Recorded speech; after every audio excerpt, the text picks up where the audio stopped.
السلام عليكم ورحمة الله. إن الحمد لله نحمده ونستعينه ونستغفره ونعوذ بالله من شرور أنفسنا. من يهد الله فلا مضل له ومن يضلل فلا هادي له. ونشهد أن لا إله إلا الله وحده لا شريك له. ونشهد أن سيدنا وسندنا وحبيبنا ومولانا محمدا عبده ورسوله. فإن خير الحديث كتاب الله وخير الهدي هدي محمد صلى الله عليه وسلم. وشر الأمور محدثاتها وكل محدثة بدعة وكل بدعة ضلالة وكل ضلالة في النار. أو كما قال عليه الصلاة والسلام: لا يدخل الجنة جسد غذي بالحرام. وقال الله تعالى: وقرن في بيوتكن ولا تبرجن تبرج الجاهلية الأولى. আলহামদুলিল্লাহ, মহান আল্লাহ পাকের দরবারে লাখ কোটি শুকরিয়া যে মহিয়ান গরিয়ান সর্বশক্তিমান পরম দয়ালু দাতা, যিনি আমাদের সকলের পালনকর্তা, যিনি আমাদের সকলের রিজিক দাতা, সেই মহান রব্বুল আলামিন, যিনি সারা জাহানের সমস্ত জাহানের পালনকর্তা, রিজিক দাতা, সেই মহান রব্বুল আলামিনের হুকুম 2 রাকাত সালাতুল জুমা আদায় করা। আমরা বিভিন্ন অঞ্চল থেকে কিছু সংখ্যক মুসলমান ভাইরা 2 রাকাত সালাত আদায়ের উদ্দেশ্যে মসজিদে আসলাম, এসে বসলাম। আল্লাহ তাআলা আসার বসার তৌফিক দান করলেন। এই জন্য মহান রব্বুল আলামিনের শেখানো ভাষায় আমরা সকলেই শুকরিয়াতান বলছি আলহামদুলিল্লাহ। মহান আল্লাহ পাক রব্বুল আলামিন পবিত্র কোরআনের মধ্যে বলেছেন: আমা খালাকাতুল জিন্না ওয়াল ইনসা ইল্লা লিয়াবুদুন। আমি জিন এবং মানব জাতিকে একমাত্র আমার ইবাদত করার জন্যই পৃথিবীর বুকে পাঠিয়েছি।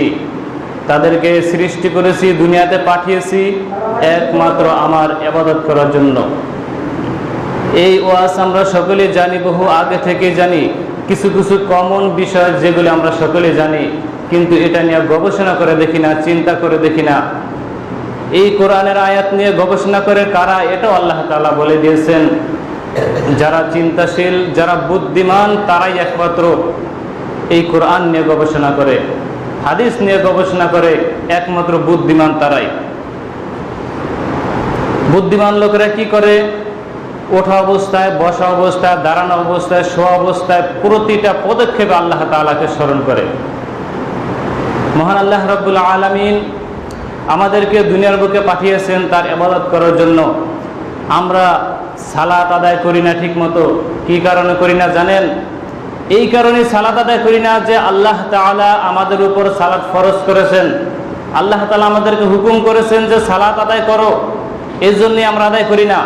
আল্লাহ বলেছেন সিয়াম রাখো, এই জন্য আমরা সিয়াম রাখি না। আল্লাহ বলেছেন সুদ খাইও না, এই জন্য আমরা সুদ খাই। আল্লাহ বলেছেন ঘুষের কারবার করিও না, এই জন্য আমরা ঘুষের কারবার করি। তার মানে কি? আমাদেরকে আল্লাহ তাআলার হুকুমকে অমান্য করতেই হবে। এটাই হচ্ছে আমাদের কাজ। আস্তাগফিরুল্লাহ। আল্লাহ তাআলা আমাদেরকে হেফাজত করুন, বলুন আমিন। আল্লাহ তাআলা আমাদেরকে আদেশ করলেন, আমরা সেটার উল্টা দিকে যাচ্ছি।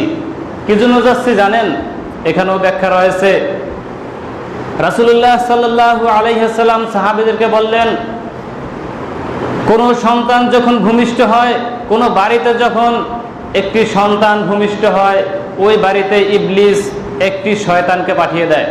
বলে যে অমুক বাড়িতে যাও, অমুক বাড়িতে গিয়ে দেখো একটি সন্তান ভূমিষ্ঠ হয়েছে, একটি ছেলে হোক মেয়ে হোক জন্মগ্রহণ করেছে, তার কাছে যাবা, যে তুমি থাকবা। কতদিন থাকবা? যতদিন পর্যন্ত ওই লোকটা দুনিয়াতে বেঁচে থাকে, এতদিন পর্যন্ত তোমার ডিউটি ওই লোকটার কাছে চলে যাও। একটু চিন্তা করেছেন? একটু চিন্তা করলে বোঝা যাবে যে আমরা কি জন্য আল্লাহ তাআলার হুকুমকে অমান্য করতেছি। শয়তানকে বড় ইবলিস পাঠিয়ে দিল ওই আপনার আমার সন্তানের কাছে, আপনার আমার কাছে যখনই জন্মগ্রহণ করে একজন মানুষ, তার কাছে পাঠিয়ে দেয়। পাঠিয়ে দিয়ে বলে যে যাও, ততদিন থাকবা যতদিন সে থাকবে। তার মানে কি, সে যদি 80 বছর বাঁচে, 80 বছর পর্যন্ত ওই শয়তান তার কাছেই থাকবে। ওই শয়তান 80 বছর তার কাছে থাকবে। যখনই ওই লোকটা মৃত্যুবরণ করবে তখন সে তার ঝামেলা থেকে, তার দায়িত্ব থেকে মুক্ত হবে। এর আগ পর্যন্ত তার কাছেই থাকবে। আচ্ছা, ওই শয়তান যে তার কাছে থাকবে, থাইকে কি চুপ করে বসে থাকবে? আঙ্গুল মুখে দেখে বসে থাকবে? সে কি করবে? আমি ওই যে প্রথমে বললাম যে আল্লাহ তাআলার হুকুমকে আমরা অমান্য করি, আমরা সালাত আদায় করি না। আল্লাহ বলেছেন সালাত আদায় করো, আমরা করি না। এই উল্টাটা করানোর জন্যই ওই শয়তানকে আমাদের প্রত্যেকটা মানুষের অন্তরে একজন করে শয়তান ফিট করে দেওয়া হয়েছে। এটাই রাসূল সাল্লাল্লাহু আলাইহি ওয়াসাল্লাম বলেছেন যে তোমরা যখনই জন্মগ্রহণ করবে, একজন সন্তান যখনই জন্মগ্রহণ করবে, সাথে সাথে একটি শয়তান তার পিছনে ফিট করে দেওয়া হবে, তার অন্তরের মধ্যে গেঁথে দেওয়া হবে। এই শয়তানটা মরণ পর্যন্ত তাকে ধোঁকা দিবে। যতদিন সে বেঁচে থাকবে এতদিন তাকে ধোঁকা দিবে। আল্লাহ বলেছেন সালাত আদায় করো। ওই শয়তান আপনার ভিতরে ঢুকে সে বলবে সালাত আদায় করিও না, এভাবে তো আর বলে না। কুমন্ত্রণা দিবে, ধোঁকা দিবে, অন্তরে রগে রগে ঢুকবে, রক্তের কণিকার মধ্যে পর্যন্ত সে শয়তান ঢুকে যাবে। এরপরে কুমন্ত্রণা দিবে, সে বলবে সালাত আদায় করিও না। সালাতটা এত কষ্ট, ওযু করা কষ্ট, এই কষ্টটাকে বুঝাবে, এই কষ্ট করা বুঝাবে। মসজিদে যেতে হবে, কি একটা কাজ বিরক্তিকর, এরকম তাকে বিরক্তিকর ভাব দেখিয়ে তাকে এই সালাত থেকে গাফেল করে রাখবে। এটার নাম হচ্ছে ইবলিস, এটার নাম হচ্ছে শয়তান। এই জন্য আমরা, আল্লাহ তাআলা বলেছেন তুমি সালাত আদায় করো, আমরা করি না। কি জন্য করি না আমরা বুঝতে পারছি ভাই? বোঝা গেছে? এই শয়তান আমাদের প্রত্যেকটা মানুষের ভিতরে একজন করে ঢুকিয়ে দেওয়া হয়েছে, আমাদের মরণ পর্যন্ত থাকবে। হ্যাঁ, তবে কিছু কিছু ক্ষেত্রে আমাদের ঈমান মজবুত হওয়ার কারণে শয়তান দূরে থাকে, কাছে আসতে পারে না, তখন একটু দূরে থাকে। সে দূরে থেকে ওয়াসওয়াসা দেওয়ার চেষ্টা করে। কখন? মানুষ যখন আল্লাহ তাআলার ইবাদত বন্দেগীতে মশগুল হয়ে যায়, আল্লাহ তাআলাকে খুব কাছে পেতে চায়, ওই সময় এই শয়তান দূরে থেকে ওয়াসওয়াসা দেয়, তখন সে কাছে আসতে পারে না। আবার সে ওয়াসওয়াসা দিতে দিতে যখন সে মানুষকে গাফেল করে ফেলে, তখন আবার সে ভালোভাবে তাকে নামাজ থেকে গাফেল করে, তাকে আল্লাহ তাআলার ইবাদত বন্দেগী থেকে গাফেল করে ফেলে। একজন সাহাবী রাসূল সাল্লাল্লাহু আলাইহি ওয়াসাল্লামকে জিজ্ঞেস করলেন, ইয়া রাসূলুল্লাহ, আপনার সাথেও কি একজন শয়তান দেওয়া হয়েছে? দেখেন সাহাবীরা প্রশ্ন করে, আপনাকেও কি একজন শয়তান দেওয়া হয়েছে? আল্লাহ রাসূল বললেন, হ্যাঁ, আমাকেও একজন শয়তান দেওয়া হয়েছে। তবে আল্লাহ তাআলা আমাকে হেফাজত করেছেন, ওই শয়তানকে আল্লাহ তাআলা হেদায়েত দিয়েছেন, সে মুসলমান হয়ে গিয়েছে। সুবহানাল্লাহ। এই জন্য সে আমাকে ধোঁকা দেয় না, বরং আমাকে ভালো কথা বলে, আমাকে সে ভালো কাজের উপদেশ দেয়। ওই শয়তান আমাকে উপদেশ দেয়, তুমি এই ভালো কাজ করো, এই ভালো কাজ করো, মানে অন্তরের মধ্যে সে বুঝায় এই ভালো কাজটা করো। এইভাবে রাসূল সাল্লাল্লাহু আলাইহি ওয়াসাল্লামকে ওই শয়তান উপদেশ দিতে থাকে, কারণ সে মুসলমান। আমাদের ভিতরে যে শয়তান ঢুকে আছে, সে কি মুসলমান হয়েছে? হয় নাই। সে আমাদেরকে ধোঁকা দিতেই থাকবে। কতদিন পর্যন্ত দিবে? যতদিন পর্যন্ত মালাকুল মউত জানটাকে টান দিয়ে বের করে না নিয়ে যাবে, এতদিন পর্যন্ত এই শয়তান আমাদেরকে ধোঁকা দিতেই থাকবে। আল্লাহ তাআলা আমাদের এই শয়তান থেকে হেফাজত করুন। বলুন আলহামদুলিল্লাহ। আল্লাহ তাআলা আমাদেরকে এই শয়তান থেকে হেফাজত করুন, আমিন সুম্মা আমিন। রাসূলুল্লাহ সাল্লাল্লাহু আলাইহি ওয়াসাল্লাম আমাদেরকে সালাত আদায়ের জন্য নির্দেশ দিয়েছেন, আল্লাহ তাআলাও নির্দেশ দিয়েছেন। এখন দেখা যায় আমরা সালাত আদায় করতে আসি ঠিকই, কিন্তু এই সালাতের মর্মটা বুঝে আমরা সালাত আদায় করছি না। এটাও আমাদের একটা গাফলতি। মসজিদে আসবো ঠিকই, সালাত আদায় করার সময় খুব ধীরস্থিরভাবে আমাদের সালাত আদায় করতে হবে। বর্তমান সময়ে এরকম একটা অবস্থা হয়েছে, রাসূল সাল্লাল্লাহু আলাইহি ওয়াসাল্লাম বলেছেন, এমন একটা জামানা আসবে যেই জামানার মধ্যে মসজিদ থাকবে পরিপূর্ণ ভরা, মসজিদ থাকবে পুরা ভর্তি, অথচ একজন ইমানদার থাকবে না। আজকে আমার আলোচনার বিষয় হচ্ছে বর্তমান জাহিলিয়াত সম্পর্কে আলোচনা করতে গেলে বহু আলোচনা আছে। সংক্ষিপ্তভাবে 3 থেকে 4টা বিষয় আলোচনা করবো ইনশাল্লাহ। রাসূল সাল্লাল্লাহু আলাইহি ওয়াসাল্লাম বলেন, এমন জামানা আসবে যেই জামানার মসজিদে পুরো ভরা মুসল্লি থাকবে, অথচ মুমিন ইমানদার থাকবে না। এটা আমরা বর্তমানে দেখতে পাচ্ছি। আমরা একটু চিন্তা করে দেখি, এমনকি মসজিদের মধ্যে যিনি খতিব থাকবেন, যিনি ইমাম থাকবেন, মুয়াজ্জিন থাকবেন, খাদেম থাকবেন, মসজিদ কমিটির লোকজন থাকবেন, মুসল্লিরা থাকবেন, সবাই থাকবেন, অথচ আল্লাহ রাসূল বলেছেন একটা লোক ইমানদার থাকবে না। এমন জামানা আসবে, কিভাবে থাকবে একটু চিন্তা করে দেখি। আমরা খতিব সাহেব এবং ইমাম সাহেবকে দিয়ে আগে দেখি, যিনি ইমাম সাহেব তাকে দেখা যাচ্ছে তিনি জর্দা খাচ্ছেন খুব ভালোভাবে পান দিয়ে, এরকম ভাবে জর্দা তিনি চিবাচ্ছেন, মনে হচ্ছে যেন এটা তার জন্য খাওয়া ফরজ বা ওয়াজিব হয়ে গেছে। অথচ রাসূল সাল্লাল্লাহু আলাইহি ওয়াসাল্লাম বলেছেন, যে ব্যক্তি একবার নেশাদার দ্রব্য খাবে, পান করবে, 40 দিন পর্যন্ত তার কোনো ইবাদত কবুল হবে না। এই হাদিস আমরা বহুত শুনেছি, কি ভাই শুনেছি না? অথচ এই ইমাম সাহেব, এই খতিব সাহেব তিনি কি করছেন? এই জর্দা দিয়ে সমানে পান খাচ্ছেন। তাহলে কি ঈমান আছে? 40 দিন পর্যন্ত যদি একবার নেশাদার দ্রব্য পান করলে ঈমান তার সালাত কবুল না হয়, ইবাদত কবুল না হয়, তাহলে কি এই ইমামের কি ঈমান আছে? এই খতিব সাহেবের কি ঈমান থাকে? 40 দিন পর্যন্ত তো সালাতই হচ্ছে না, আর সে তো একবার খায় নাই, সে তো অহরহ খেয়ে যাচ্ছে, তার মানে ইবাদত কবুল হচ্ছে? তাদেরকে যদি জিজ্ঞেস করা হয় আপনি কেন পানের সাথে জর্দা খান, পান, সিগারেট, গুল, এই সমস্ত জিনিস তো একটা তামাক থেকে বানানো হয়, যে তামাক পাতা থেকে তৈরি করা হয়, সেটা সিগারেট হতে পারে, সেটা জর্দা হতে পারে, গুল হতে পারে, প্রত্যেকটা তো একটা জিনিস থেকে তৈরি হয়, তাহলে আপনি কেন খান? তিনি বিভিন্নভাবে আমাদেরকে বোঝানোর চেষ্টা করেন যে এটা মাকরুহ অথবা এটা মোবা, খাওয়া যায়, বিভিন্ন কথা বলে তিনি খান। এটা এতটুকু চিন্তা করে না মাকরুহ শব্দের অর্থ কি? মাকরুহ শব্দের অর্থই হচ্ছে খারাপ। মাকরুহ অর্থ কি? খারাপ। তাহলে আমরা বলতে পারি তাহলে ইমাম খারাপ খায়,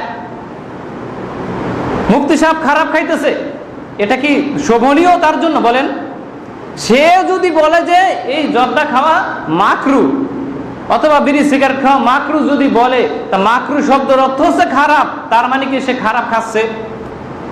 খারাপ কি খাওয়া যায়? আমরা যে জিনিসটা খারাপ ভাবি, খারাপ দেখি চোখে বা খারাপ মনে করি, ওটাকে আমরা খাই, তাহলে সে কেন খাচ্ছে?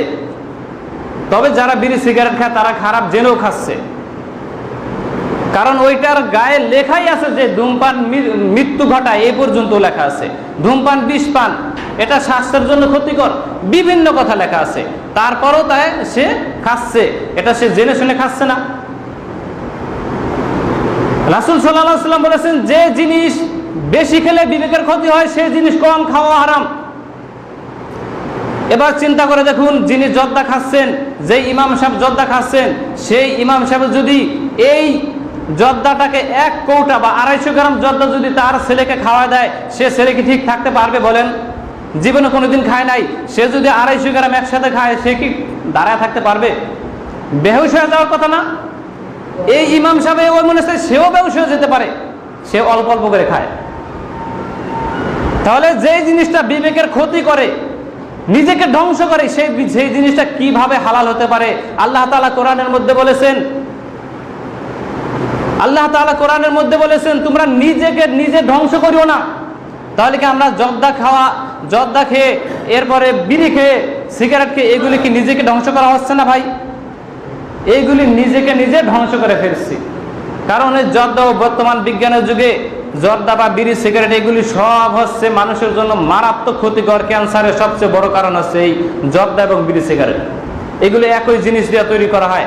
যাই হোক, যে কথা বলতেছিলাম, মসজিদের মধ্যে ইমাম, মুক্তাদি, মুয়াজ্জিন, খাদেম, এমনকি মুফতি সাহেব যারা মসজিদে আসেন দায়িত্বে, সকলেই বেঈমান। আল্লাহ রাসূল বলেছেন এমন জামানা আসবে। তাহলে কি আমরা দেখতে পাচ্ছি যে যিনি ইমাম তিনিও যেহেতু জর্দা খাচ্ছেন, তাহলে বোঝা গেল আল্লাহ তাআলার প্রতি তার ওই রকম বিশ্বাস নাই, আল্লাহ তাআলার প্রতি এরকম শ্রদ্ধা তার নেই। রাসূল সাল্লাল্লাহু আলাইহি ওয়াসাল্লামের হাদিসের প্রতি শ্রদ্ধা নেই। বিভিন্নভাবে ইনিয়ে বিনিয়ে তার কথাকে জায়েজ করার জন্য বিভিন্নভাবে প্রমাণ করার চেষ্টা করে। এর নাম শরীয়ত নয়। শরীয়তটা খুব কঠিন। জান্নাত পাওয়া এত সহজ নয়। আল্লাহ তাআলা জান্নাতকে রেখে দিয়েছেন নানা রকম কষ্ট, ক্লেশ, অশান্তি এবং বিভিন্ন রকমের কষ্টদায়ক বস্তুর মধ্যে জান্নাতকে রেখে দিয়েছেন। জাহান্নামকে রেখে দিয়েছেন আল্লাহ তাআলা আরাম আয়েশের মধ্যে। দুনিয়াতে যত আরামায়েশ খোঁজার চেষ্টা করবেন জাহান্নাম এত তাড়াতাড়ি পাওয়া যাবে, আর মানুষ সেটাই করছে।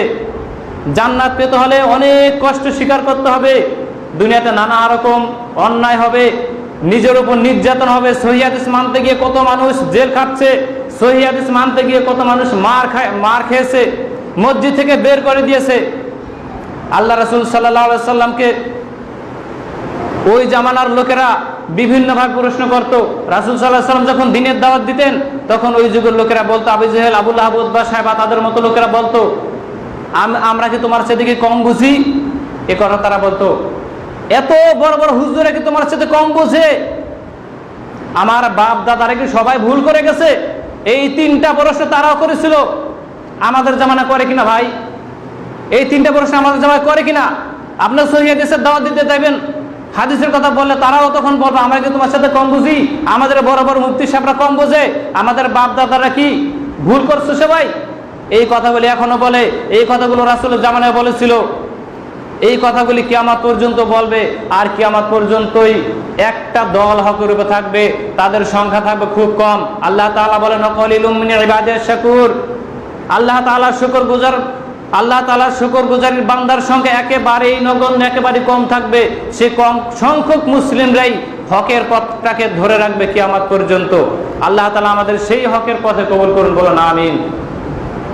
তাহলে যে কথা বলতেছিলাম, মসজিদের মধ্যে সবাই থাকবে কি? বেঈমান। তো একটাটা বুঝাইলাম, ইমাম সাহেবের অবস্থা যদি এরকম হয়, তিনি যদি জর্দা খান, এরপরে তিনি শুধু জর্দা খান, এখানে খান তো নয়, মসজিদের মধ্যে যে সমস্ত লোকজন দায়িত্বরত থাকেন, তাদের মধ্যে সভাপতি থাকেন, সেক্রেটারি থাকেন, তাদের মধ্যে ক্যাশিয়ার থাকেন, এরাই তুমুল থাকে।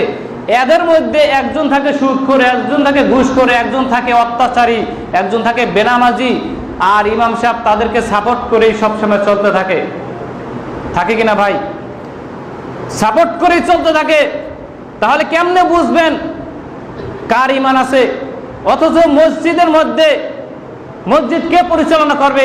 আমি আরেক জুমায় বলেছিলাম, আল্লাহ তাআলা কোরআনের মধ্যে বলেছেন, মসজিদ পরিচালনা করবে ওই সমস্ত লোক যারা তাকওয়াবান, যারা মুত্তাকি, তারা মসজিদ পরিচালনা করবে। অথচ মসজিদ পরিচালনার দায়িত্ব আমরা কাদেরকে দিয়েছি? সারা বাংলাদেশের দিকে তাকালে দেখা যায় মসজিদ পরিচালনার দায়িত্বে এমন লোক থাকে, বেশিরভাগই থাকে সুদখোর, বেনামাজি, ঘুষখোর।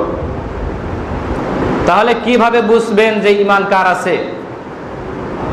আল্লাহ তাআলা আমাদের সকলকে হেফাজত করুন, বলো না আমিন।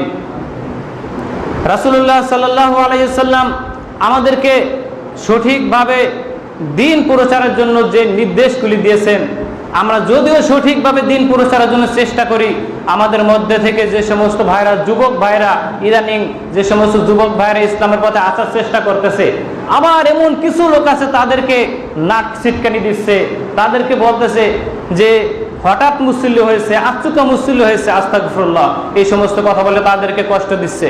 ভাই, দিচ্ছে কিনা বলেন? একজন যুবক লোক যখন দেখা যাচ্ছে সে ইসলামের পথে আসছে, আগে দাড়ি রাখতো না, এখন দাড়ি রাখতেছে। আগে টাকনুগিরার নিচে কাপড় পরতো, এখন টাকনুগিরার উপরে সে কাপড় উঠিয়ে পড়তেছে, লুঙ্গি পায়জামা উঠিয়ে পড়তেছে। এটা দেখে সমাজের কিছু কিছু লোকজন তাদেরকে ঠাট্টা করতেছে যে কিছুদিন আগে চুরি করছে, মানুষের বাড়িতে এই নানা রকম অত্যাচার করছে, যাই হোক বিভিন্ন কথাবার্তা বলতেছে। পিছনে যা করুক না কেন, সে তওবা করে ফিরে আসতেছে। এই জন্য তাকে বাহবা দেওয়া উচিত ছিল, এই জন্য তাকে আরো ধন্যবাদ দেওয়া উচিত ছিল, শুকরিয়া আদায় করা উচিত ছিল যে বাবা তুমি সুন্দর কাজ করেছো। সে তখন আরো উৎফুল্ল হতো যে চাচা আমাকে ভালো কথা বলেছে, আমি আরো ভালো হব। কি ভাই, হতো কিনা? তার দেখা দেখে আরো 10টা ছেলে হতো। সেটা না করে দাড়ি রাখছে, এই জন্য ঠাট্টা করছে, দাড়ি রাখছে, কয়দিন আগে দেখছি এরকম খারাপ করছে, ওই রকম অন্যায় কাজ করছে, এখন দাড়ি রাখছে, এরকম বলে কিনা ভাই? এই দিন নিয়ে ঠাট্টা করা কুফরি। দিন নিয়ে যে ঠাট্টা করে সে কাফের হয়ে যায়, কুফরি। সে আবার নতুন করে তাকে ঈমান আনতে হবে, নতুন করে কালেমা পড়ে মুসলমান হতে হবে। দিন নিয়ে ঠাট্টা করা যাবে না। বাহিরের কথা কি বলবো, ঘরের লোকজনই এই অবস্থা। আপনি জানেন কি, যখন বাড়ির একটা সন্তান ভালো পথে যাওয়ার চেষ্টা করে, ওর বাবা দেখা যাচ্ছে টাকনুগিরার নিচে কাপড় পরছে, ওর বাবা দেখা যাচ্ছে দাড়ি সাইজটা ফালাই দিছে, দাড়ি রাখেনি। ও যখন দাড়ি রাখছে তার বাবাও তাকে টেক কেয়ার করছে, এখন রাখার দরকার নাই, এখন তুমি বুড়ো হয়ে যাও নাই, নানান কথাবার্তা বলতেছে। এমনকি আমার নিজের চোখে দেখেছি, এক বোন তার ছেলেকে বলতেছে, 100 টাকা দিয়ে বলতেছে যে যাও শেভ করে নিয়ে আসো, শেভ হয়ে আসো, শেভ দাড়ি শেভ করে আসো, বেড়াতে যেতে হবে। আস্তাগফিরুল্লাহ, তার ছেলেকে বলতেছে। সম্মানিত উপস্থিতি, এভাবে করে আমাদের যুব সমাজকে ধ্বংস করার মধ্যে একটা কারণ হচ্ছে কিছু কিছু আমাদের মুরব্বিনে কেরাম, তারাও এভাবে করে আমাদের সন্তানদেরকে, আমাদের যুবক ভাইদেরকে তারা সঠিকভাবে দিনের লাইনে আসতে দিচ্ছে না। যাই হোক, আজকের আমার আলোচনার বিষয় যেহেতু জাহেলিয়াত সম্পর্কে, বর্তমান জাহেলিয়াত এরকম একটা অবস্থা আমরা সবাই জানি। রাসূল সাল্লাল্লাহু আলাইহি ওয়াসাল্লামের পূর্ব জামানায় যে জাহেলিয়াত ছিল, ওই জাহেলিয়াতটা এরকম অবস্থা ছিল। তখন ওই সময় অবস্থাটা, জাহেলিয়াতের ঘটনা আমরা যখন পড়ি আমরা মনে করি যে ওইটাই বড় জাহেলিয়াত। না ভাই, তার চেয়ে বড় জাহেলিয়াত হচ্ছে এখন জাহেলিয়াতটা এরকম আকার ধারণ করেছে, এটা বিপদ সীমার বহু উপর দিয়ে অতিক্রম করতেছে। আল্লাহ তাআলা কোরআনে বলতেছেন, ওয়াকরনা ফি বুয়ুতিকুন্না ওয়ালা তাবাররুজনা তাবাররুজাল জাহিলিয়াতিল উলা। হে নারী সকল, তোমরা তোমাদের ঘরের মধ্যে অবস্থান করো, তোমরা তোমাদের সৌন্দর্যকে প্রদর্শন করে বাহিরে বেরিয়ে যেও না। আল্লাহ তাআলা নারীদেরকে বলতেছেন, তোমরা বাহিরে বেরিয়ে যেও না তোমাদের সৌন্দর্যকে প্রদর্শন করে। আজকে আমরা চিন্তা করে দেখছি, একটু চিন্তা করে দেখি আল্লাহ তাআলা আমাদেরকে কি আদেশ করলেন, আমরা কি করছি। আমাদের মা বোনেরা, আমাদের স্ত্রীরা, কন্যারা, তারা বাহিরে কিভাবে বের হয়ে যাচ্ছে, তাদের সৌন্দর্যকে সুন্দর করে সাজিয়ে গুছিয়ে রাস্তায় বের হয়ে যাচ্ছে। এটাকে আল্লাহ বলেছিলেন? আল্লাহ বলেছিলেন তোমাদের থাকার জায়গা ঘর, তোমাদের নিরাপত্তা হচ্ছে ঘর, তোমাদের ঘরেই তোমাদের সৌন্দর্য, আর তোমাদের ঘরে তোমাদের সম্মান। আল্লাহ রাসূল এটাই বলেছিলেন। অথচ আমরা কি করেছি, মা বোনদেরকে বাইরে বের করে দিয়েছি। আপনার সন্তান, আপনার কন্যা, আপনার স্ত্রী যখন বাইরে বের হয়ে যায়, চেহারাকে, ফেসকে বের করে বাইরে বের হয়ে যায়, তার ফেসকে যখন অন্য পুরুষ দেখে কি অবস্থাটা একটু চিন্তা করে দেখেন। আল্লাহ রাসূল বলেছেন, ওই মেয়েকে যখন অন্য পর পুরুষ দেখবে, একবার তাকানোর কারণে তার একটা জিনার গুনাহ হয়ে যাবে। নাউজুবিল্লাহ। একবার যখন তাকাবে, ওই পুরুষের একটা জিনার গুনাহ হয়ে যাবে। এভাবে হাজারো পুরুষ তার দিকে তাকাচ্ছে। এই আপনাদের বিনোদপুর থেকে শরীয়তপুর যাওয়া পর্যন্ত যত পুরুষ দেখবে তত পুরুষ তার দিকে তাকাবে। কি জন্য তাকাবে মনে আছে ভাই? প্রথমে বলেছিলাম শয়তান প্রত্যেকের অন্তরে একটা করে দেওয়া, মনে আছে? ওই শয়তানে তাকে বলবে ওইদিকে তাকা, তার অন্তরের মধ্যে কুমন্ত্রণা দিবে, তখন সে ভালো করে তাকাবে। একবার তাকানোর কারণে একটা করে জিনার গুনাহ হয়ে যাবে। আল্লাহ রাসূল বলেছেন, জিনাল আইনিন নাজর, চোখের জিনা হলো দেখা, সে দেখবে একটা গুনাহ হয়ে যাবে। আপনি কি ভেবেছেন ওই পুরুষের গুনাহ হয়েছে, মেয়ে কি নিরাপদ? ওই মেয়ের ডাবল গুনাহ হয়ে যাবে। কারণ ওই মেয়ে ফেস বের করে রাস্তায় কেন বের হলো? আল্লাহ বলেছেন তুমি সৌন্দর্য প্রদর্শন করে বাইরে বেরিয়েও না, কেন বের হলো? তার ডাবল গুনাহ হয়ে যাবে। তার মানে তার ওই মেয়েটার 2টা জিনার গুনাহ হয়ে যাবে। অথচ সে জিনা করেনি, তারপরও জিনার গুনাহ। ওই মেয়েকে যিনি পাঠিয়েছেন, অর্থাৎ ওই মেয়ের গার্ডিয়ান, অভিভাবক যারা আছে, তাদের মধ্যে তার স্বামী হতে পারে, বড় ভাই হতে পারে, বাবা হতে পারে, যিনি আসেন তার হয়ে যাবে রিডাবল গুনাহ। ওই মেয়ের যদি 2টা জিনার গুনাহ হয়, ওই পুরুষের হবে 4টা জিনার গুনাহ। আর ওই পুরুষ, আল্লাহ রাসূল বলেছেন, সে দায়ুস হয়ে যাবে। এই দায়ুস কিয়ামতের দিন জান্নাতে যেতে পারবে না, ও জাহান্নামে যাবে। এই দায়ুস জাহান্নামে যাবে। তাই আপনার মেয়ের কারণে পুরুষ শান্তিতে থাকতে পারছে না, এই মেয়েকে সাবধানে বাইরে বের করবেন। আপনার মেয়ে কখনো যেন বোরকা না পরে, কখনো যেন সে তার পর্দার ছাড়া বাইরে বের না হয়। তাকে বাইরে বের হওয়ার প্রয়োজনই নেই। সে বাইরে যদিও বিশেষ প্রয়োজন হয়, পর্দা সহকারে বের হতে হবে। আপনি কঠোর হবেন বাড়িতে গিয়ে, যাতে আপনার সন্তানরা বাইরে এভাবে বের হতে না পারে। আপনার মেয়ের কারণে যাতে অন্য পুরুষ ধ্বংস না হয়, আপনার মেয়েও ধ্বংস না হয়, আপনিও যাতে ধ্বংস না হন। 3 জনেই ধ্বংস। অন্য পুরুষ তাকালে সেও ধ্বংস, যার দিকে তাকালো সেও ধ্বংস, যে অভিভাবক সেও ধ্বংস, 3 জনই ধ্বংস। জাহিলিয়াত কাকে বলে? জাহিলিয়াতের বহু আলোচনা রয়েছে। বর্তমান সমাজটা জাহিলিয়াতের এরকম অবস্থা হয়েছে, বিপদ সীমার বহু উপর দিকে এটা অতিবাহিত হচ্ছে। সম্মানিত উপস্থিতি, জাহিলিয়াতের কথা বলতে গেলে আরো বলা যায়। রাসূল সাল্লাল্লাহু আলাইহি ওয়াসাল্লাম এই মেয়েদেরকে পর্দার মধ্যে থাকার কথা বলেছেন, আর তাদেরকে পর্দার মধ্যে রাখার কথা বলেছেন আপনাকে আমাকে। একটি সন্তান যখনই ভূমিষ্ঠ হয়, মেয়ে সন্তান, তখন তাকে এরকম ভাবে ছোটবেলা থেকে গড়ে উঠাতে হবে, বড় হলে সে যেন বোরকা অর্থাৎ মুখ খুলে বের হওয়ার কথা কল্পনাই না করতে পারে। এভাবেই ছোটবেলা থেকে তাকে গড়ে তুলতে হবে। সে যেন কল্পনাই করতে না পারে যে বোরকার মুখ খুলে বের হওয়া যায়, এটা কল্পনাই যদি করতে না পারে। আর কি বলবেন বর্তমানের জামানা। আজকে দেখা যায় মেয়েরা চাকরির জন্য বাইরে এরকম ভাবে বের হয়ে গিয়েছে। আল্লাহ বলেছেন ঘর তোমাদের জন্য নিরাপদ, রাসূল বলেছেন ঘর নিরাপদ। আমাদের মেয়েরা কি করে? তারা মনে করতেছে বাহিরটাই নিরাপদ, তারা মনে করতেছে চাকরিটাই নিরাপদ। আপনি পুরুষ আছেন, আপনি চাকরি করে মেয়েকে খাওয়াবেন, আপনি চাকরি করে স্ত্রীকে খাওয়াবেন, কেন আপনার স্ত্রীকে চাকরি করতে হবে? বর্তমান চাকরির বাজারে গেলে দেখা যায় সরকারিভাবে যদি একটা নিয়োগ দেওয়া হয়, ওই নিয়োগ বিজ্ঞপ্তিতে যদি 500 লোক নেওয়া হয়, এই 500-র মধ্যে 1 লক্ষ মানুষ আবেদন করবে। এই 1 লক্ষ মানুষের মধ্যে প্রায় 70% মহিলারা আবেদন করে। 70,000 মহিলারাই আবেদন করে, মেয়েরাই আবেদন করে, মাত্র 30,000 পুরুষ আবেদন করে। এটা আমাদের চোখে দেখা। যখন চাকরির পরীক্ষার ইন্টারভিউতে যান তখন দেখবেন মেয়েদের অবস্থা কি। তারা চাকরির জন্য এরকম ভাবে বাইরে বের হয়ে গেছে, মনে হচ্ছে যেন এই চাকরিটা তাদের জন্যই ফরজ, এটা পুরুষের জন্য না। আর একটু কথা চিন্তা করে দেখবেন, যেই পুরুষে চাকরি করে, সরকারি চাকরি করে, তিনি আবার আরেকজন চাকরিজীবী মেয়েকে বিবাহ করেন। ওই পুরুষে যখন চাকরি করে তিনি 50,000 টাকা বেতন পান, আর কি দরকার আছে তার বলেন? তার মানে এতে বোঝা যায় সে আল্লাহর ভয় তার ভিতর নাই, তার ভিতর আছে দুনিয়ার খায়েশ। এই দুনিয়ার যে সমস্ত চাকচিক্য, এটাই তার দরকার, আখেরাত তার দরকার নেই। আখেরাত যদি প্রয়োজন হতো সে তার স্ত্রীকে এরকম জায়গায় চাকরি কেন দেবে যে জায়গায় চাকরি করলে তার স্ত্রীকে পরপুরুষ দেখবে, যে জায়গায় চাকরি করলে তার স্ত্রীর জেনার গুণ হবে, তার স্ত্রীর ডাবল জেনার গুণ হবে, তার রিডাবল জেনার গুণ হয়ে যাবে, সে কেন তাকে ওইখানে চাকরির ব্যবস্থা করে দেবে? এর জন্য কে দায়ী? এর জন্য ওই পুরুষটাই দায়ী। সে কেন তার স্ত্রীকে ভাবে ওখানে চাকরির জন্য পাঠালো? তার কি সংসার চলে না? যে লোক মাসে 10-20 হাজার টাকা বেতন পায় তার কি সংসার চলে না? যে লোক দিন মজুরি করে চলে তার কি সংসার চলে না? আমরা সম্মানিত লোকদের সম্মান করা শিখি না, সম্মানিত লোকদের আমরা সালাম দেই না।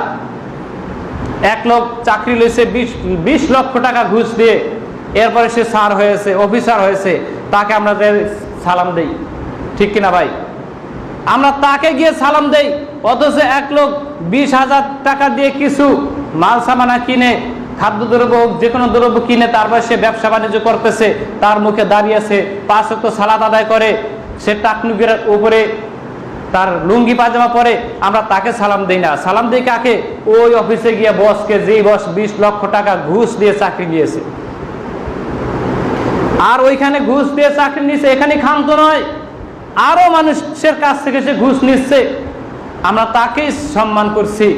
সম্মানিত লোকদের সম্মান আমরা করতে পারিনি, এটা হচ্ছে একটা জাহিলিয়াত।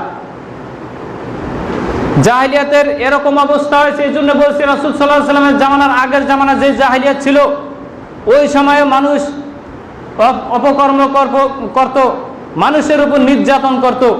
কিন্তু বর্তমান জামানে এরকম হয়েছে, ঘরে ঘরে নির্যাতন হয়ে গেছে।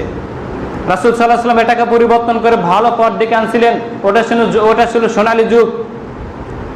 তারপর পরের যুগটা ছিল ভালো যুগ, এরপরেরটা ভালো যুগ ছিল, তারপরের যুগটা থেকে শুরু হয়ে গেল ফিতনা ফাসাদের যুগ।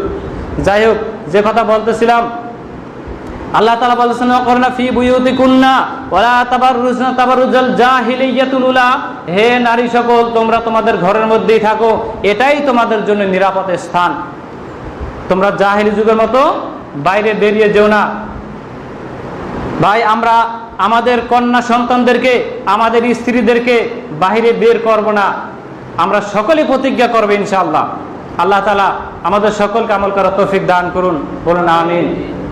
আল্লাহ রাসূল সাল্লাল্লাহু আলাইহি ওয়াসাল্লাম বলেছেন, সহিহ মুসলিমের হাদিস, রাসূল সাল্লাল্লাহু আলাইহি ওয়াসাল্লাম বলেছেন, আমি এমন কাউকে দেখিনি যে বুদ্ধিমানের বুদ্ধিকে নষ্ট করে দিতে পারে, সেটা হচ্ছে একজন নারী। একজন নারীর ভিতরে এরকম জিনিস সে এরকম ভাবে একজন বুদ্ধিমান পুরুষের সাথে কথা বলবে, ওই বুদ্ধিমান পুরুষের বুদ্ধিকে সে নষ্ট করে দিবে। এটা পারে একজন নারী যে বলবে ভাইয়া এটা দেন তো, সুন্দর করে, এরকম ভাবে আমরা তো বলতে পারি না, ওরা এত সুন্দর করে কথা বলবে, পুরুষের সাথে এত সুন্দর করে কথা বলবে। একজন অবিবাহিত পুরুষ তার কাছে গিয়ে যদি এরকম ভাবে কথা বলে, সে পুরুষ ধ্বংস না হয়ে পারে না। এর জন্য ওই সমস্ত নারী থেকে সাবধানে থাকতে হবে। যে সমস্ত নারীরা সুন্দরভাবে পুরুষের সাথে এসে কথা বলে, পুরুষদেরকেও সাবধানে থাকতে হবে। নারীদের জাহিলিয়াত হচ্ছে বর্তমান জামানায় জাহিলিয়াতের মধ্যে সবচেয়ে বড় জাহিলিয়াত। হযরত ওমর রাদিয়াল্লাহু তাআলা থেকে বর্ণিত, তিনি বলেন রাসূল সাল্লাল্লাহু আলাইহি ওয়াসাল্লাম বলেছেন, তিন শ্রেণীর মানুষ জান্নাতে যাবে না, ওরা জাহান্নামে যাবে। 3 শ্রেণীর লোক জাহান্নামে যাবে। 1 নম্বর হচ্ছে যারা মাতা পিতার অবাধ্য সন্তান, পিতা মাতার কথা মানছে না, মাতা পিতার কথা মানছে না, এরকম লোক প্রত্যেক ঘরে ঘরে আছে। তবে এখানে বাবা মারও খুব গাফলতি আছে। আপনি চিন্তা করেন না যে আমার সন্তান কথা শোনে না, এটা শুধু আমার সন্তানের দোষ না, এটা আপনারও দোষ আছে। এটা প্রত্যেকটা বাবা মার ভুল আছে, যাদের ভুলের কারণে সন্তানেরা কথা শুনছে না। ওই যে আমি বলেছিলাম শুরু থেকে তাদেরকে এরকম ভাবে গড়ে তুলতে হবে, তারা যখন বড় হয়ে যাবে তখনও যাতে তাদের চোখের উপরে তাকিয়ে যাতে কথা বলতে সাহস না পায়। তাদেরকে এরকম ভাবে গড়ে তুলতে হবে, গুনার কথা যাতে তারা মুখে কল্পনায় চিন্তাই করতে না পারে, মুখে বলতেই না পারে, অন্তরে চিন্তাই করতে যাতে না পারে, এভাবেই তাদেরকে গড়ে তুলতে হবে। রাসূল সাল্লাল্লাহু আলাইহি ওয়াসাল্লাম বলেছেন 2 নাম্বার আছে দায়ুস, সে জান্নাতে যাবে না। একটু আগে বলেছি দায়ুসকে, যে বাড়িতে বেহাই সুযোগ দিয়েছে, যে তার স্ত্রী, কন্যা, সন্তানদেরকে, তার ছোট বোনদেরকে বেহাই সুযোগ দিয়েছে, তাদের সাথে অন্য পরপুরুষ কথা বলে, সে দেখেও কিছু বলছে না, অন্য পরপুরুষের সামনে দিয়ে সে মুখমণ্ডল বের করে এরপরে বাজারে যাচ্ছে, মার্কেটে যাচ্ছে, বিভিন্ন জায়গায় যাচ্ছে, সে কিছুই বলতেছে না। এই পুরুষ হচ্ছে দায়ুস, সে দায়ুস বাড়িতে বেহাই সুযোগ দিয়েছে, সে জান্নাতে যাবে না। এই দায়ুস জান্নাতে যাবে না। আল্লাহ রাসূল সাল্লাল্লাহু আলাইহি ওয়াসাল্লাম এর উপরে বলেছেন ওই সমস্ত নারী জান্নাতে যাবে না যে সমস্ত নারীরা পুরুষের বেশ ধারণ করছে। এটা হচ্ছে জাহিলিয়াত। জাহিলিয়াত এরকম একটা অবস্থা হয়েছে, পুরুষের বেশ ধারণকারী নারী জান্নাতে যাবে না। ওদের অবস্থা এরকম, ওদের পুরুষের প্যান্ট না পরলে ভালো লাগে না, ওদের টাকনুকের উপরে জামা কাপড় না পরলে ভালো লাগে না, পুরুষের স্যান্ডেল না পরলে ওদের ভালো লাগে না, মাথার চুল ছোট না করলে ভালো লাগে না। এই সমস্ত নারীদেরকে আল্লাহ রাসূল বলেছেন ওরা জান্নাতে যাবে না, ওরা জাহান্নামে যাবে। সম্মানিত উপস্থিতি, মুসনাদে আহমদ 5372 নম্বর হাদিস, আল্লাহ রাসূল সাল্লাল্লাহু আলাইহি ওয়াসাল্লাম বলেছেন 3 শ্রেণীর মানুষ জান্নাতে যাবে না। এর মধ্যে দুটা যে প্রথম বললাম আর এক হাদিসের মধ্যে এসেছে, ওইখানেও বলা হয়েছে মাতা পিতার অমান্যকারী জান্নাতে যাবে না, তারপর দায়ুস জান্নাতে যাবে না, আর 3 নাম্বার হচ্ছে নেশাদার দ্রব্য পানকারী জান্নাতে যাবে না। নেশাদার দ্রব্য পানকারীর ব্যাপারে প্রথমে বলেছিলাম ইমাম সাহেব জর্দাখোর। এখন আরেকটু বলি আমাদের যুব সমাজের কথা, তারা নেশাদার দ্রব্য পান না করেই পারছে না। তাদের অবস্থাটা এরকম হয়েছে, আজকে প্রত্যেকটা ঘরে ঘরে নেশাদার দ্রব্য পান করা হচ্ছে। বিড়ি, সিগারেট, তামাক, জর্দা, ইয়াগুল, তারপরে আরো কত কিছু আছে, আপনারা অনেক ভালো জানেন এই নামগুলি। এগুলি প্রত্যেকটা ঘরে ঘরে আছে, আর কিছু না থাকলে একটা করে বিড়ি অবশ্যই আছে। এই সিগারেট প্রত্যেকটা ঘরে ঘরে রয়েছে, পাবেন। হ্যাঁ, 1 লাখ ঘরের মধ্যে একটা ঘর যদি পান যে এই ঘরে বিড়ি সিগারেট খাচ্ছে না, আর একটা ঘর বাদে আপনি লাখের মধ্যে প্রত্যেকটা ঘরে পাবেন। তাহলে একটু চিন্তা করে দেখেন, আল্লাহ রাসূল বলেছেন 1999 জন লোক জাহান্নামে যাবে। 1999 লোক যদি জাহান্নামে যায়, তাহলে জান্নাতি লোক কি? আমি কি জান্নাতি লোক আছে কিনা একটু চিন্তা করে দেখছেন? আমি এই বয়ানটা আরেক মসজিদে দিয়েছিলাম, নামাজ শেষে এক লোক আমাকে কিছু আলেমরা কিছু কথা মনে হয় বানিয়েই বলে। আমি বললাম কিভাবে বানিয়ে বলে? ও একটু ছোট ছিল, আমি বললাম তুমি বলো কিভাবে বানিয়ে বলে। ও বলতেছে আপনি বললেন 1999 জন লোক জাহান্নামে যাবে, তা জান্নাতে কে যাবে? এতই লোক জাহান্নামে যাবে, তা জান্নাতে কে যাবে? তখন আমি ওরে ব্যাখ্যা দিয়ে বুঝাইলাম, আচ্ছা আমি বলি তোমাদের গ্রামের মধ্যে কয়জন লোক আছে জান্নাতি কবিরা গুনাহ করেন, আমাকে একটু দেখাও। একটু দেখো, আমাকে তোমাকে 5 মিনিট সময় দিলাম, একটু দেখা তোমাদের গ্রামের মধ্যে কয়জন লোক আছে সে কবিরা গণনা করতেছে না, টাকনু গিরার নিচে কাপড় পরলে সে কি জাহান্নামী না? আল্লাহ রাসূল বলেছেন, মা আসফালা মিনাল কাবাইরি মিনাল ইজারি ফিন্নার, যে সমস্ত পুরুষ নাক টাকনু গিরার নিচে লুঙ্গি পায়জামা ঝুলিয়ে পরবে, হেসিয়ে পরবে, অহংকার বশত গর্ব ভরে দুনিয়াতে দম্ভ ভরে